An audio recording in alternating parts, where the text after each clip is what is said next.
Assalamualaikum warahmatullahi wabarakatuh. Waalaikumsalam warahmatullahi wabarakatuh. Bismillahi walhamdulillah, wassalatu wassalamu ala sayyidina rasulillah wa ala alihi wa sahbihi wa mawalah. La hawla wa la quwwata illa billah, amma ba'du. Saudara-saudara kaum muslimin yang berbahagia, di dalam kehidupan ini kita senantiasa mengambil iktibar, contoh dan teladan dari orang-orang sebelum kita. Itu sebabnya kepada baginda Nabi kita Muhammad sallallahu alaihi wasallam Allah Subhanahu wa taala menjelaskan cerita para nabi sebelum beliau dalam ayat summa naqussu 'alaika min amba'ir rusuli ma nusabbitu bihi fuadak. Demikianlah kami ceritakan kepadamu wahai Muhammad sebagian dari kisah para rasul-rasul sebelum kamu yang dengan itu akan memperkuat hatimu, meneguhkan keyakinanmu dan memantapkan pendirianmu. Inilah manfaatnya belajar dari sejarah. Jadi jangankan kita, baginda Nabi sendiri pun oleh Allah Subhanahu wa taala diceritakan sejarah para nabi sebelum beliau yang dimusuhi oleh umatnya, yang dicaci maki oleh kaumnya, yang terusir dari kampung halamannya, bahkan sampai ada yang terbunuh oleh umatnya. Itu seluruhnya merupakan iktibar manusabbitu bihi fuadak, untuk memantapkan langkahmu, meneguhkan keyakinanmu dan menguatkan pendirianmu menghadapi perjuangan ini. Sehubungan dengan itu, pada pertemuan kali ini Al-Fakir ingin menyampaikan satu cuplikan kecil dari kehidupan seorang sahabat utama baginda Nabi, yaitu Sayyidina Umar ibn al-Khattab radhiyallahu anhu. Beliau adalah Umar bin Khattab bin Nufail bin Abdul Uzza dari suku Quraisy golongan Bani Adi. Perawakannya tinggi, kekar dan gagah, melambangkan sifatnya yang pemberani, tegas dan tidak pernah kenal takut kepada siapapun. Sebelum mendapat hidayah, Umar bin Khattab termasuk orang yang berdiri di barisan orang-orang yang memusuhi umat Islam. Ia terperangkap dalam tradisi jahiliyah, di mana gemar berperang dan bermabuk-mabukan juga merupakan hal-hal yang pernah dilaksanakan dalam kehidupannya sebelum beliau masuk ke dalam agama Islam. Oleh karena itu, dalam kehidupan beragama, hidayah merupakan sesuatu yang penting. Bagaimanapun banyaknya dosa dan kesalahan yang telah dilakukan oleh seseorang, tidak seharusnya menyebabkan ia putus asa dari rahmah Allah. Sebaliknya, bagaimanapun banyak kebajikan dan kebaikan yang sudah dikerjakannya, tidak perlu membuat dia besar hati, puas, bangga, apalagi menjadi lalai karenanya. Sebab kita belum tahu akan bagaimana ujung perjalanan dari kehidupan kita ini. Saudara-saudara, kisahnya pun masuk Islam merupakan peristiwa yang menarik.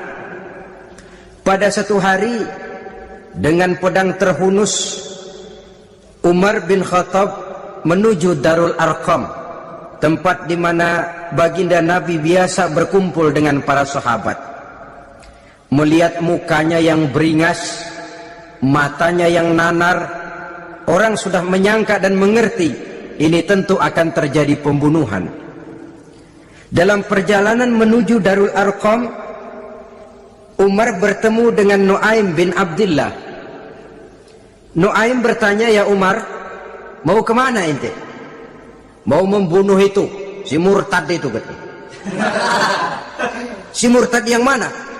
"Yang mana lagi? Itu yang memecah belah kita, yang menghina berhala-berhala kita, yang menjelek-jelekkan nenek moyang dan keturunan kita. Siapa lagi kalau bukan Muhammad?" Kata Nuaim, "Umar, enggak salah, tidak salah lagi. Salah Umar.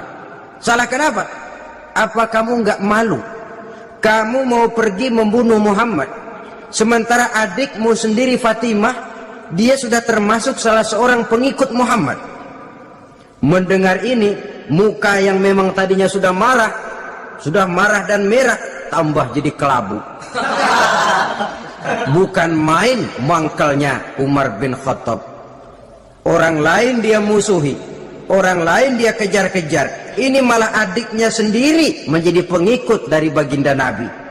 Tidak jadi menuju Darul Arqam, dia berangkat ke rumah adiknya Fatimah. Adapun di rumah Fatimah sedang berkumpul Fatimah, suaminya Sa'id bin Zaid, dan seorang sahabat Habab ibnul Arad. Mereka sedang membaca Quran. Waktu itu Quran belum lagi dijilid macam sekarang, jadi masih merupakan suhuf atau lembaran-lembaran tercecer saja. Ketuk pintu, ya tentu tidak assalamualaikum karena dia belum Islam. Tok tok tok.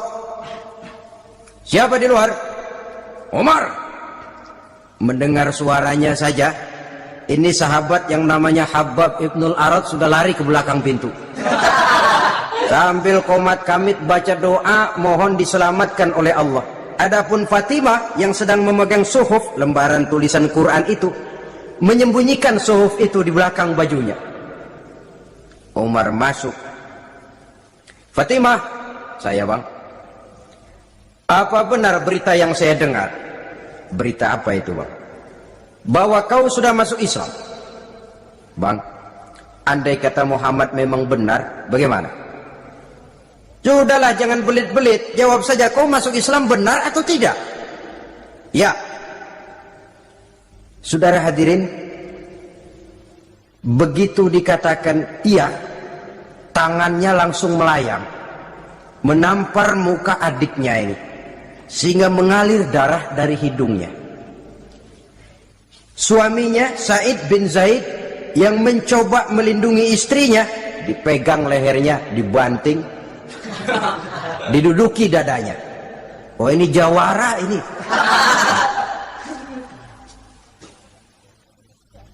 Namun pada saat sedemikian, suara kebenaran terpantul dari mulut Fatimah, adik dari Umar bin Khattab ini.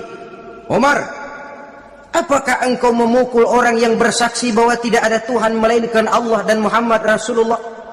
Apakah engkau menganiaya seseorang yang terpanggil untuk mengikuti kebenaran?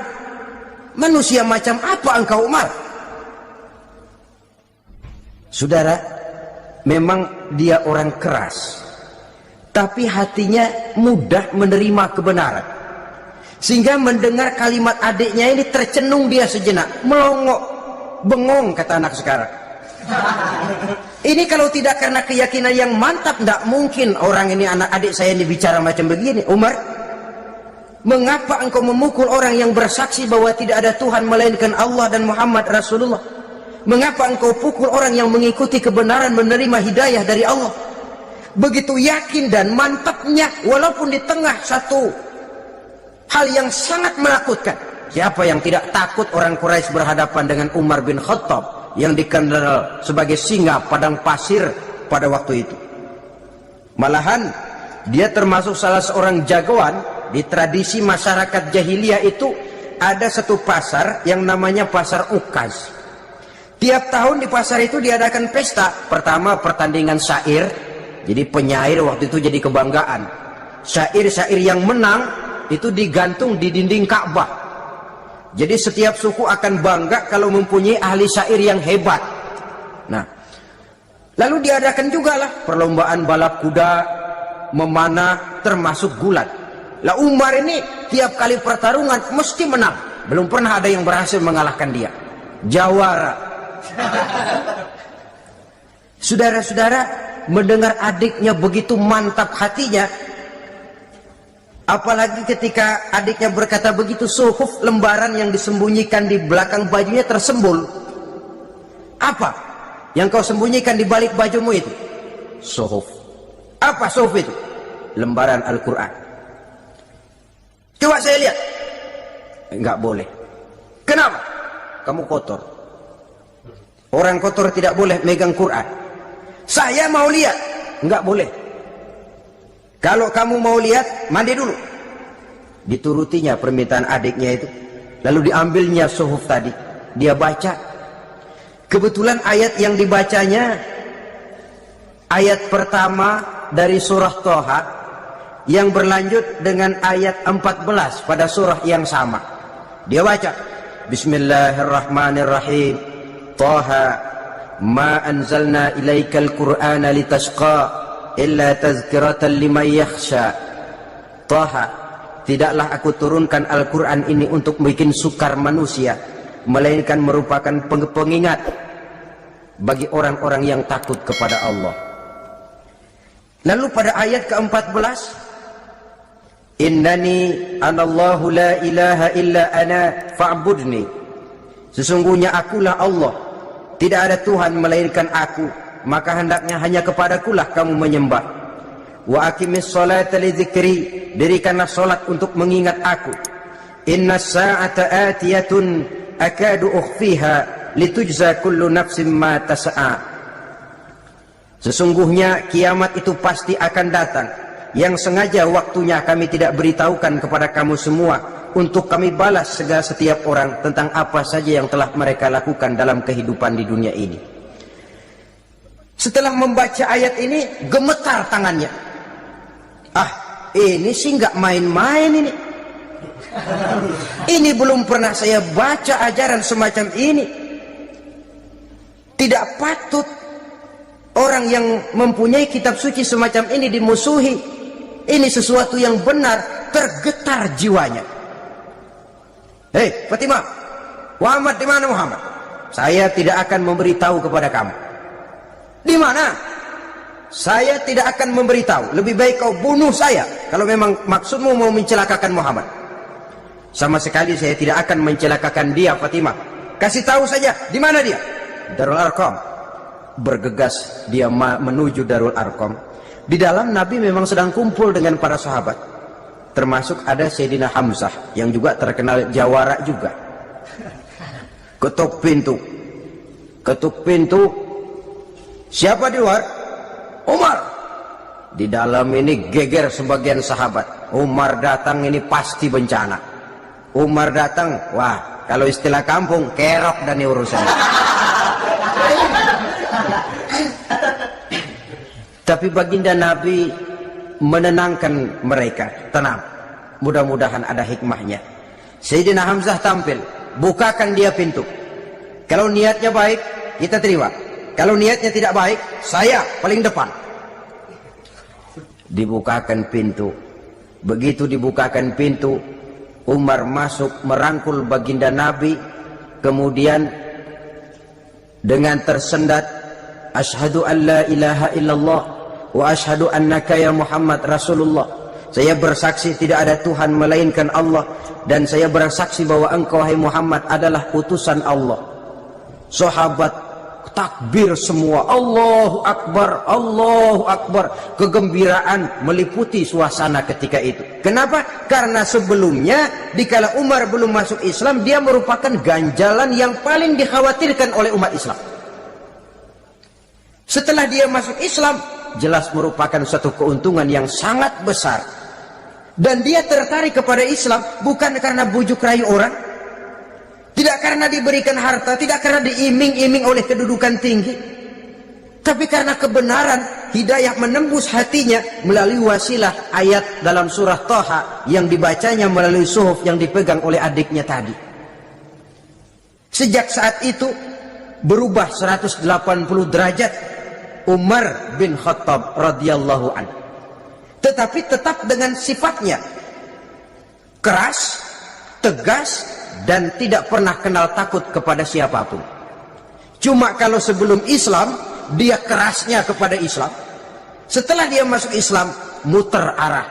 Kepada siapapun yang memusuhi Islam, dia bersikap keras, tegas, dan tidak pernah kenal takut. Bahkan setelah beliau masuk Islam, satu hari ketika di Darul Arqam kumpul-kumpul, waktu itu Nabi belum berdakwah secara terbuka karena pengikut masih sedikit. Sayyidina Umar usul, ya Rasul, ada apa Umar?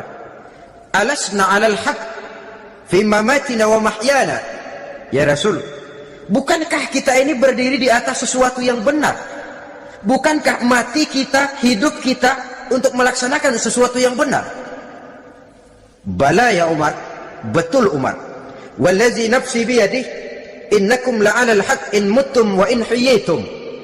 Demi Allah Umar, kata Nabi, sesungguhnya kamu dan kita semua berdiri di atas kebenaran, hidup ataupun mati. Setelah mendapat jawaban begini, Umar masuk kepada tujuan pembicaraannya. Izan ya Rasul, fafimal ihtifaq. Kalau memang begitu ya Rasul, kalau memang kita yakin kita berdiri di atas kebenaran, kita hidup karena kebenaran, kita mati pun memperjuangkan kebenaran, fafimal ihtifaq. Kenapa mesti ngumpet-ngumpet? Kenapa harus sembunyi-sembunyi? Wallazi ba'asaka bil haqq, demi Allah ya Rasul, la takhrujanna wa la nakhrujanna ma'ak. Tuhan harus keluar menyampaikan Islam ini secara terbuka, dan kami akan mendampingi Tuhan dengan segenap jiwa dan raga. Sekali masuk Islam gak tanggung-tanggung. Yang kayak begini ini yang kita perlukan sekarang ini. Begitu masuk Islam gak tanggung, seluruhnya jiwa dan raganya masuk Islam. Beliau yang pertama kali mengajukan ide, kenapa harus dakwah sembunyi ya Rasul? Wong kita berdiri di atas kebenaran, memperjuangkan sesuatu yang hak. Kalau kita mati, kita pun mati membela kebenaran. Kenapa mesti fafimal ikhtifaq? Kenapa harus sembunyi-sembunyi? Mulai sekarang mari keluar ya Rasul, saya akan dampingi Tuhan, nyawa taruhannya. Saudara hadirin yang saya hormati, selalu dia tempat-tempat yang pernah dia melaksanakan maksiat sebelum dia Islam, selalu dia kunjungi sampai dia berkata, tidak ada tempat yang pernah saya melakukan kesalahan sebelum saya Islam yang harus saya tutupi dengan kebajikan setelah saya Islam sekarang ini. Bahkan ada satu riwayat menjelaskan beliau itu yang tinggi badannya, kekar perawakannya, gemetar orang ngadepin dia. Tapi beliau sendiri sangat mudah gemetar kalau sudah mendengar ayat-ayat Allah. Sehingga ada satu riwayat menjelaskan Sayyidina Umar itu setelah masuk Islam, kalau sholat kadang-kadang bila menoleh ke kanan beliau senyum, bila menoleh ke kiri beliau menangis berurai air mata. Ada orang bertanya, ya Umar, kenapa menengok ke kanan kau senyum, ke kiri kau menangis? Itulah kalau saya ingat jahilnya saya sebelum Islam. Adapun bila saya menoleh ke arah sebelah kanan saya tersenyum, teringat betapa dulu saya membuat berhala dari korma. Saya tumpuk-tumpuk, saya susun begitu rupa. Setelah saya sembah, saya makan itu korma. Gagah betul saya waktu itu, sampai Tuhan pun saya makan. Adapun kalau saya menoleh ke kiri, teringat putri kesayangan saya yang terbawa oleh tradisi jahiliyah, takut menanggung aib, merasa malu mempunyai anak perempuan, sampai dia terkubur hidup-hidup. Berurai air mata saya mengingat semua itu. Padahal Nabi sudah memberikan jaminan. Sebab saudara jangan lupa, orang kafir masuk Islam, dalam Islam itu dihitung dari bayi lagi, dari nol. Itulah untungnya. Jadi misalnya sudah 60 tahun, dari kecil sampai 60 tahun kafir, umur 61 masuk Islam. Nah, sejak umur 61 itulah yang dihisab oleh Allah. 60 tahun ke bawah gratis bersih pemutihan. Istimewa betul. Tapi jangan lalu diniatin, gua kafir aja. Nanti sudah tua-tua mau giliran mati baru Islam. Itu diniatin lain. Ini yang karena faktor hidayah, saudara-saudara. Nah, cintanya kepada baginda Nabi luar biasa. Dalam setiap pertempuran beliau selalu di front terdepan. Bahkan demikian cintanya sampai ketika hari di mana baginda Nabi wafat, saudara-saudara. Disampaikan berita wafat Nabi kepada Umar ini. Ya Umar, baginda Nabi sudah wafat. Kamu ngomong apa? Baginda Nabi sudah wafat. Bukan sedih, nyabut pedang, keluar matanya melotot. Siapa yang bilang Muhammad mati, saya tabas batang lehernya. Begitu cintanya beliau kepada baginda Nabi, sampai-sampai nggak menerima kalau Nabi wafat. Taruhlah nggak bisa mati bersamaan, bolehlah mati beriring-iring saja barangkali maksudnya. Saudara-saudara, cabut pedang, kelayaban kemana-mana. Ayo, siapa ngomong Muhammad mati, saya tebas batang lehernya. Sampai bertemu dengan Sayyidina Umar, Sayyidina Abu Bakar. Di tempat orang banyak, Sayyidina Abu Bakar yang bijaksana ini pidato. Ayuhan nas, man kana ya'budu Muhammadan, fa inna Muhammadan qad mata. Wa man kana ya'budu Allah, fa inna Allah hayyun la yamut. Wahai manusia, barang siapa yang menyembah Muhammad, maka Muhammad sudah mati. Tetapi barang siapa yang menyembah Allah, Allah akan hidup selamanya dan tidak akan pernah mati. Mendengar pidato ini, Sayyidina Umar sadar bahwa sebenarnya yang tidak bisa mati itu cuma Allah. Bagaimanapun agungnya baginda Nabi, besarnya baginda Nabi, tinggi akhlak budi pekertinya Nabi, cintanya beliau kepada Nabi, toh Nabi manusia dan manusia harus mati. Kemudian dibacakan surah Ali Imran ayat 144. Wa ma Muhammadun illa rasul qad khalat min qablihi rusul afa immata aw qutilan qalabtum ala aqabikum. Muhammad tidak lain daripada manusia, telah datang kepadanya rasul, apakah jika ia mati engkau kembali menjadi murtad atau mundur ke belakang? Mendengar ayat ini dibacakan, Sayyidina Umar sadar, berurai air matanya, menangis dalam kesedihannya. Ini cintanya yang demikian tinggi kepada baginda Rasulullah sallallahu alaihi wasallam. Begitulah seluruh kesalahan yang dia lakukan pada saat sebelum dia masuk Islam, berusaha dia tutupi dan dia tebus dengan segala kebaikan, pengabdian, perbuatan soleh setelah dia masuk Islam.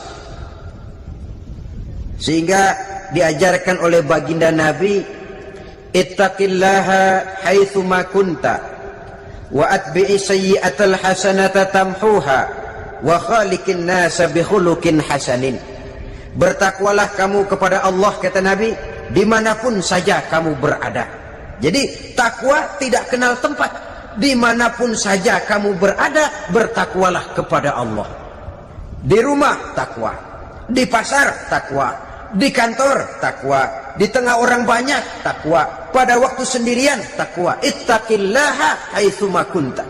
Bertakwalah kau kepada Allah dimanapun saja kamu berada. Jangan takwa pakai tempat. Di masjid takwa, di kantor nyolong. Itu tidak haitsu ma kunta. Yang diajarkan oleh Nabi, dimanapun kamu berada, bertakwalah kepada Allah. Wa atbi'i sayyi'atal hasanah tamhuha. Dan iringi perbuatanmu yang salah dengan kebaikan. Jadi kalau satu saat terselip kita berbuat salah, cepat iringi dengan kebaikan, tamhuha, dengan harapan kebaikan yang kita kerjakan akan menutupi dosa yang terselip kita lakukan. Amin. Ngomongin orang, astagfirullahaladzim, banyak istighfar. Istighfarnya mudah-mudahan bisa nutupin dosa karena ngomongin orang. Tapi jangan lalu tambah sulam, ngomongin orang istighfar, terus ngomongin lagi istighfar lagi. Itu tentu tidak bisa dengan cara begitu. Barangkali terselip pernah mengambil harta orang tanpa alasan yang hak, imbangi dengan rajin sedekah misalnya.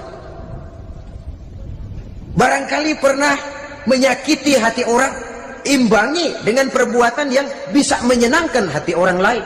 Itu namanya mengiringi perbuatan yang bersifat salah dengan kebajikan. Ini yang dilakukan oleh Sayyidina Umar. Setiap pelosok hampir dia datangi. Tempat-tempat di mana dia pernah melakukan kesalahan sebelum Islam, di sana dia tegakkan kebajikan dan kebaikan. Kegagahannya, keperkasaannya, keberaniannya sepenuhnya bulat-bulat sudah diwakafkan untuk kepentingan Islam. Saudara hadirin yang saya hormati, diperlukan orang-orang yang punya keberanian macam Sayyidina Umar. Berani karena panggilan hidayah, bukan berani babi. Babi berani juga babi, cuman nyeruduk. Artinya berani yang tanpa pertimbangan. Berani yang tanpa pertimbangan pada akhirnya akan menyulitkan kita sendiri. Beliau gagah, beliau berani, beliau punya kekuatan, beliau punya wewenang, dan itu dimanfaatkannya untuk menjadi backing baginda Nabi kita Muhammad sallallahu alaihi wasallam. La takhrujanna wa la nakhrujanna ma'ak ya Rasul. Rasul, keluar, sampaikan dakwah secara terbuka. Saya akan mendampingi Tuhan. Jika ada yang ganggu Tuhan, saya paling depan. Backing yang mendampingi Rasul untuk menyampaikan risalah Islamiyah ini. Saudara hadirin yang saya hormati, wa khaliqin nasa bi khuluqin hasanin, kata Nabi, dan pergaulilah manusia dengan akhlak yang baik, karena dengan ini kau bisa mengambil hati orang. Dalam hadis lain katakan, innakum la tas'una an-nasa bi amwalikum walakin yas'uhum minkum bastul wajhi wa husnul khuluq. Kamu tidak akan bisa menyenangkan orang banyak dengan hartamu, tapi kamu bisa ambil hati mereka dengan budi pekerti yang luhur dan muka yang manis.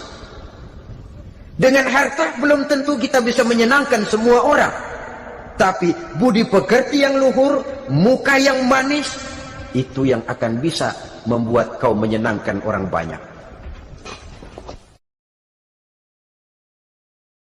Setelah baginda Rasul wafat, pernah ketika berkumpul, Sayyidina Abu Bakar berkata kepada Sayyidina Umar, "Ya Umar, saya baiat kamu untuk menjadi khalifah." Jawab beliau, "Sayalah yang akan membaiat Tuan. Tapi Anda lebih utama dari saya, Umar. Keutamaan saya akan saya berikan kepada Tuan untuk mendukung kekhalifahan Tuan." Di sini kelihatan wataknya yang tidak ambisius. Gagah, berani, perkasa, tapi tahu diri.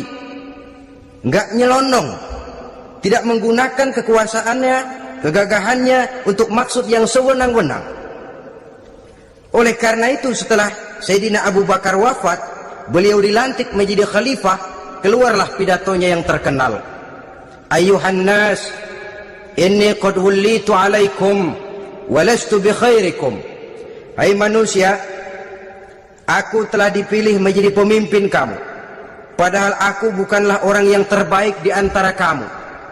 Kalau tidaklah karena aku melihat keutamaan, keteguhan yang dapat melindungi kalian, berat rasanya aku memikul amanah ini. Sebab apa? Alangkah beratnya menunggu datangnya perhitungan di akhirat nanti terhadap Umar. Ini yang jadi motifnya memegang jabatan khalifah.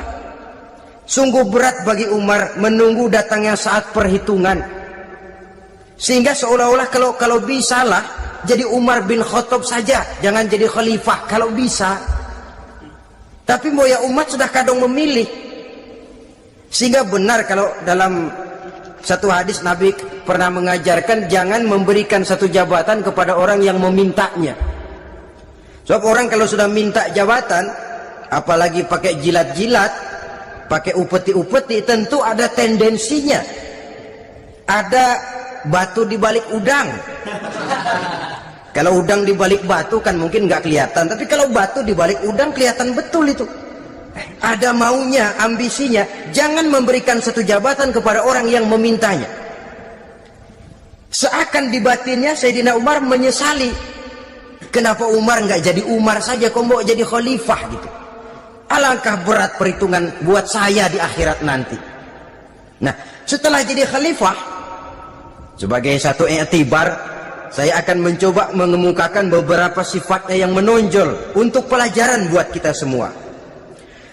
Pertama, sikapnya terhadap keluarganya setelah beliau menjadi khalifah.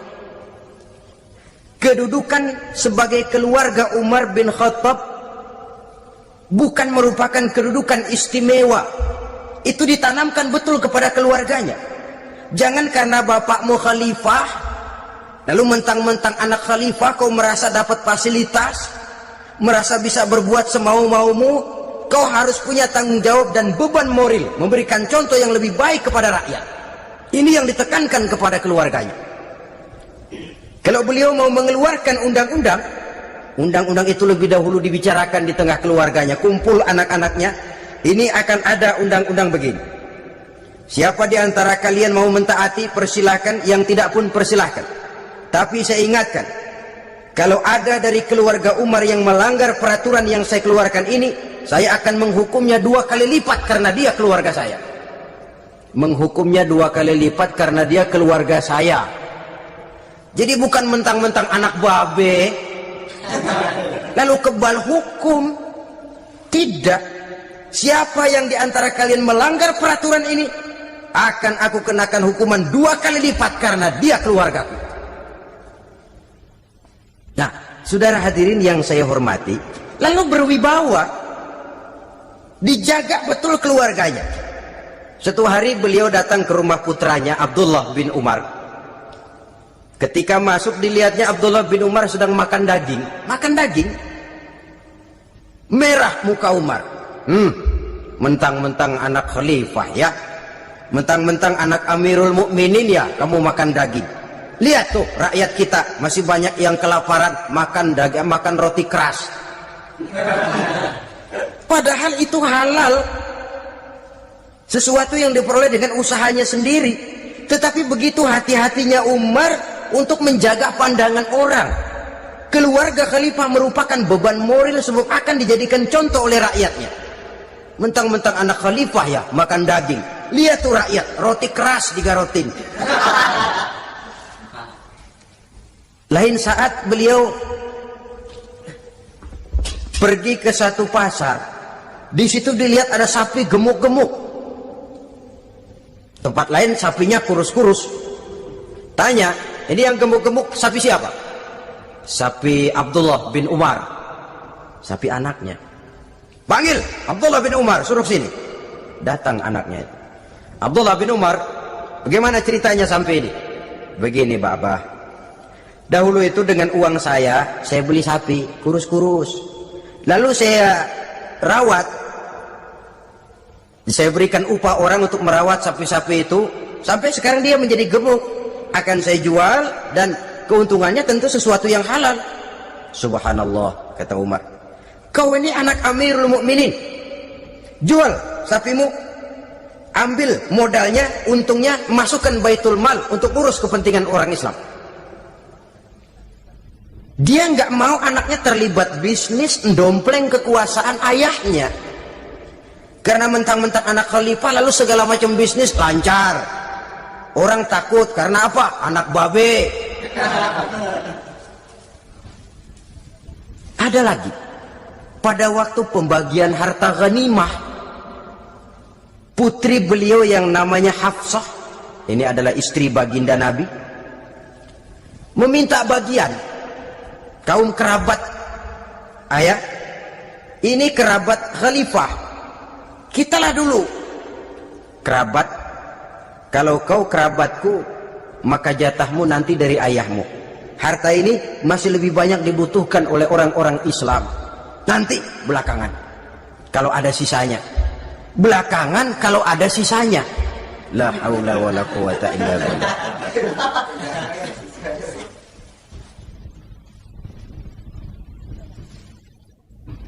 Saudara hadirin, itu terhadap keluarganya. Kemudian apa sifat-sifat yang menonjol dari kepemimpinannya? Pertama, kesederhanaannya. Beliaulah satu-satunya khalifah, Amirul Mukminin, setingkat presiden kalau sekarang, yang punya jubah cuma 2 dan 1 pun punya anaknya. Tambelan lagi. Pernah sholat Jumat terlambat. Beliau naik mimbar untuk khutbah, sebelumnya minta maaf dulu. Saudara-saudara, maaf saya terlambat nungguin baju kering. Seorang khalifah nungguin baju kering. Sederhana dalam kehidupannya. Mari kita ambil satu cerita lagi. Pada waktu beliau jadi khalifah, yang diangkat jadi gubernur di Mesir adalah Amr bin As.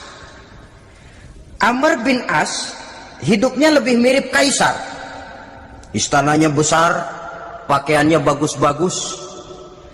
Nah, yang paling mengganggu pikiran Amr bin As, di sebelah istananya ini ada gubuk reot kepunyaan orang Yahudi lagi.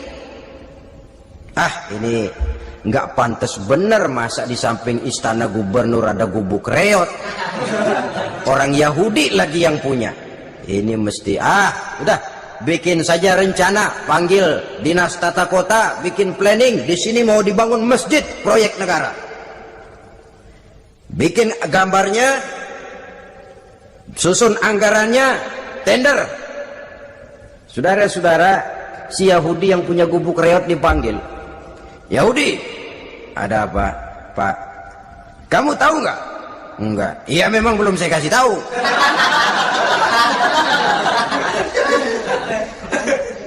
Ada apa, Pak? Itu kamu punya gubuk, tahu? Kena proyek. Proyek apa, Pak? Kami mau bangun masjid besar di situ, dan tidak sesuai ada gubuk reot di samping tempat gubernur. Jadi maksud Bapak, gubukmu, tanah-tanahnya mau saya bebaskan, saya beli. Enggak mau, Pak, saya enggak mau jual. Saya bayar 2 kali lipat, enggak mau. 3 kali lipat, 6 kali lipat juga enggak mau, Pak. Saya dari muda peres keringat banting tulang cuma segitu-gitunya, Pak, tempat saya tinggal. Gubuk reot sama tanahnya sedikit, makmur saya, Pak, cuma rumah sama sumur.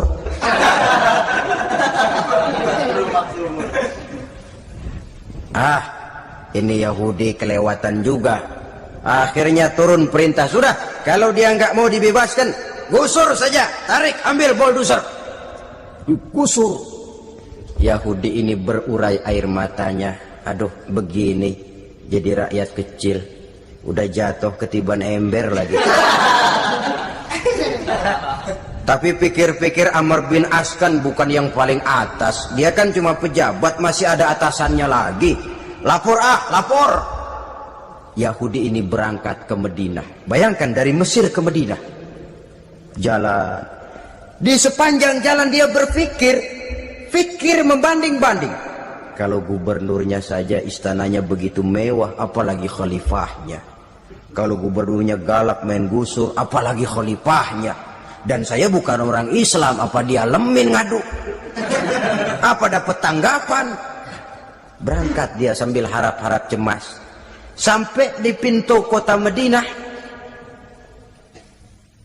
dia temui orang lagi tidur di bawah pohon korma.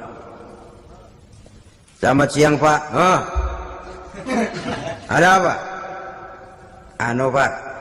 Apa? Mau lapor. Lapor apa? Bapak tahu Khalifah Umar bin Khattab? Tahu? Istananya di mana, Pak? Istananya di atas lumpur. Di atas lumpur. Di atas lumpur. Pengawalnya banyak, Pak. Banyak. Siapa, Pak? Yatim piatu, janda-janda tua, orang-orang miskin, orang-orang lemah, itu pengawalnya.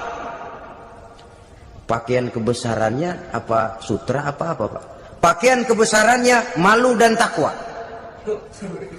Saya nggak ngerti, Pak. Itulah Umar bin Khattab. Lalu orangnya sekarang di mana, Pak? Di depan ente. Rupanya yang dia tanya itulah orangnya. Gemeter Yahudi ini, keringat bercucuran. Coba, istananya di atas lumpur. Sebab beliau berprinsip, bagaimana saya bisa menghayati nasib rakyat kalau saya tidak merasakan apa yang mereka rasakan? Bagaimana saya nggak bisa tahu sakitnya lapar kalau saya belum pernah kelaparan? Itu prinsipnya. Istananya di atas lumpur. Para pengawalnya yatim piatu, janda-janda tua, orang-orang miskin, orang-orang lemah dan tidak mampu. Dan pakaian kebesarannya malu dan takwa. Kamu dari mana? Dari Mesir, Pak. Ada apa? Mau laporan gubernur Bapak di Mesir yang namanya Amr bin As. Kenapa? Main gusur aja, Pak. Ceritanya? Iya, dia mau bangun masjid. Kebetulan di areal itu saya punya tanah sama gubuk segitu-gitunya.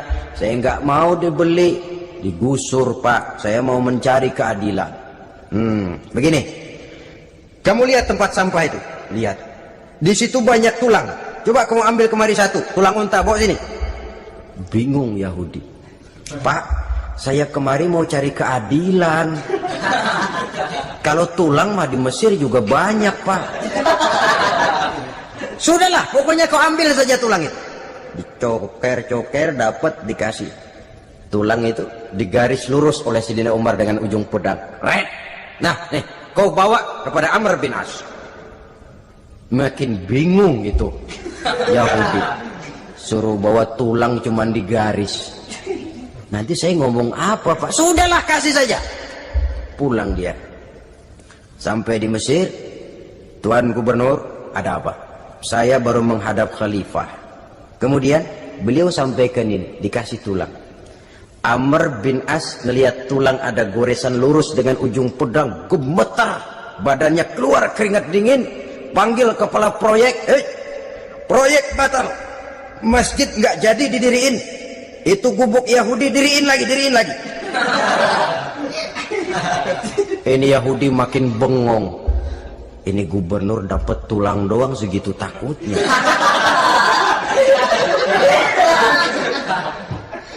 Ada apa sebenarnya Tuan Gubernur? Kamu tahu, ini nasihat pahit buat saya dari Amirul Mukminin Umar bin Khattab. Seolah-olah beliau bilang, hai Amr bin As, jangan mentang-mentang sedang berkuasa ya. Pada satu saat kau akan jadi tulang-tulang kayak begini. Maka mumpung kamu masih hidup dan berkuasa, berlaku lurus dan adillah kamu seperti lurusnya garis di atas tulang ini. Keren. Lurus, adil, jangan bengkok. Sebab kalau kamu bengkok, nanti aku yang luruskan pakai pedangku. Siapa yang nggak ngeper digituin? Sampai akhirnya apa? Kata si Yahudi, Pak, kalau begitu Islam adil ya. Adil. Kalau gitu biarin dah, Pak, tanah saya. Mau kamu jual? Bukan saya jual, Pak, saya kasih aja dah. Campur gubuk-gubuknya, ambil aja dah.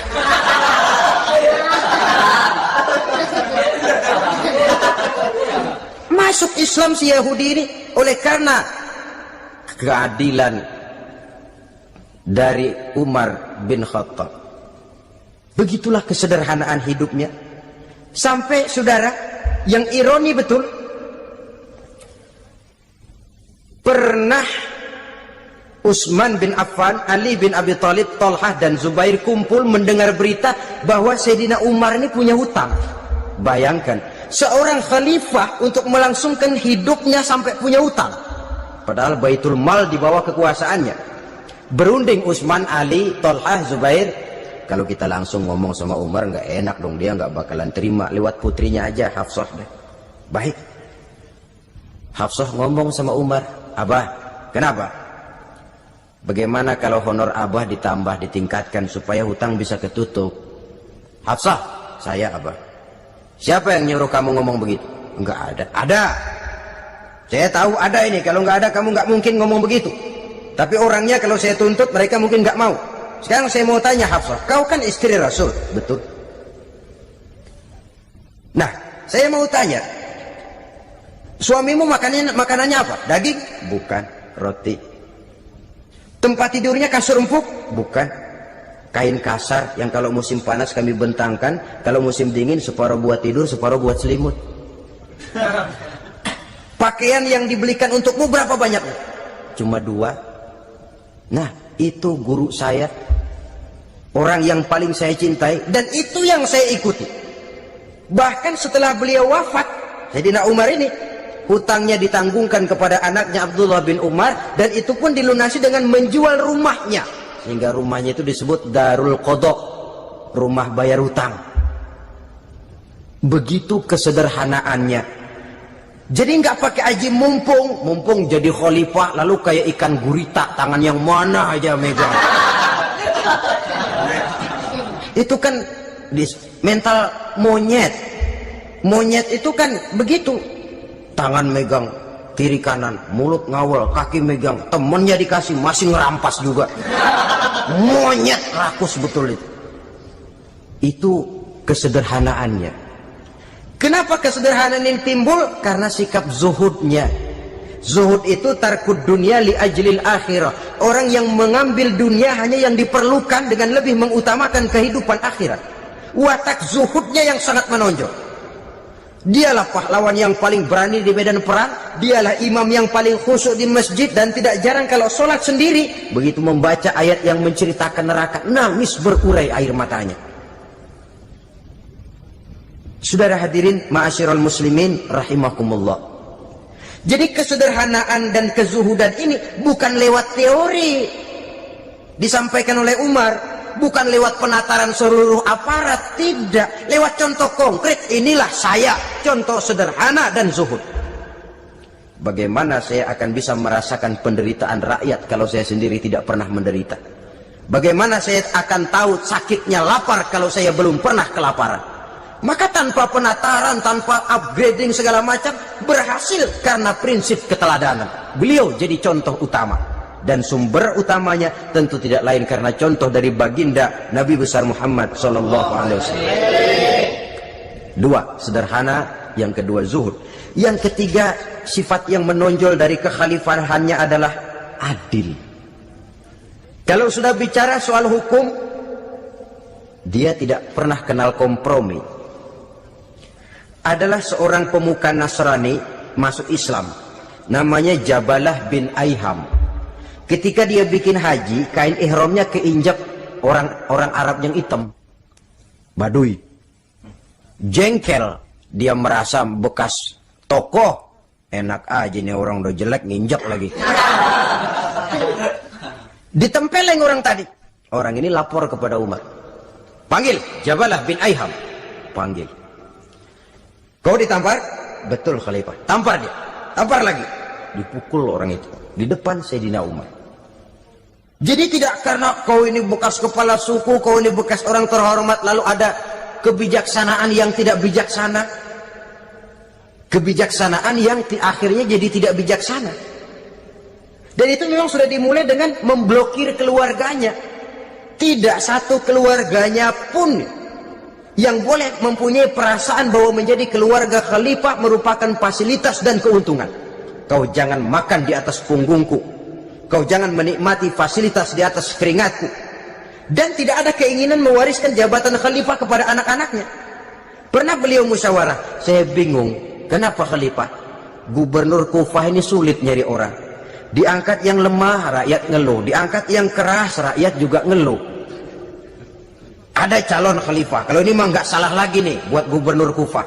Siapa? Abdullah bin Umar, anak beliau sendiri. Melotot matanya, jangan macam-macam kau. Cukup satu orang Umar memegang jabatan ini. Kalau berhasil, kami keluarga Umar sudah merasakannya. Kalau gagal, cukup kegagalan seorang Umar. Tidak berusaha mengorbitkan anaknya, wah anak babe diangkat jadi ano, tidak, malah diblokir, cari yang lain. Tapi Abdullah bin Umar cukup syarat ya khalifah, dia orang bertakwa dan soleh. Yang takwa dan soleh bukan cuma anak Umar, anak orang lain juga banyak yang takwa dan soleh. Itu prinsipnya. Sehingga ketegasannya ini membuat orang jadi sungkan. Dan tidak seorang pun berani kirim-kirim upeti hadiah. Pernah itu ada pejabat dari Azerbaijan kirim makanan, kue, mending apa? Kue. Gitu dicicipi enak. Enak juga ya kue ini. Enak khalifah. Ini di sana apa makanan rakyat biasa? Bukan, ini makanan orang-orang fake. Nah, dibungkus lagi itu kue. Dibungkus. Ontamu mana? Di luar. Ambil, bawa pulang, serahkan lagi kepada gubernur di sana, kasih tahu salam dari Umar bin Khattab. Kenyangkan dulu rakyat dengan makanan seperti ini. Kita belakangan. Jadi kalau rakyat lapar, saya orang pertama yang akan merasakan kelaparan. Tapi kalau rakyat makmur, biarlah saya menjadi orang terakhir yang kenyang. Kan bagus prinsip itu. Jikalau rakyat kelaparan, saya akan jadi orang pertama yang merasakan lapar. Tapi kalau rakyat makmur, biar saya jadi orang terakhir yang kenyang. Jangan dibalik. Pada saat rakyat kelaparan, dia kekenyangan. Dan selanjutnya, sikap keadilannya ini saudara-saudara menyebabkan hukum lalu jadi berwibawa. Pernah beliau jalan-jalan di lorong kota Madinah, di tempat yang namanya Harah bersama Aslam. Ada ibu-ibu, anaknya nangis, lapar mah, sabar dikit lagi matang katanya. Emang tuh ibu lagi ngerebus, bunyi air ngegulak, luguk. Umar lihati dari jauh, belum juga matang. Nih anak dari nangis lapar sampai capek nangis sampai tidur. Anak tidur, Umar samperin, Bu, emang masak apa sih kok nggak bisa matang? Saya nggak masak apa-apa tuan. Itu pating kerubuk apa? Ketika dibuka ya cuma air saja.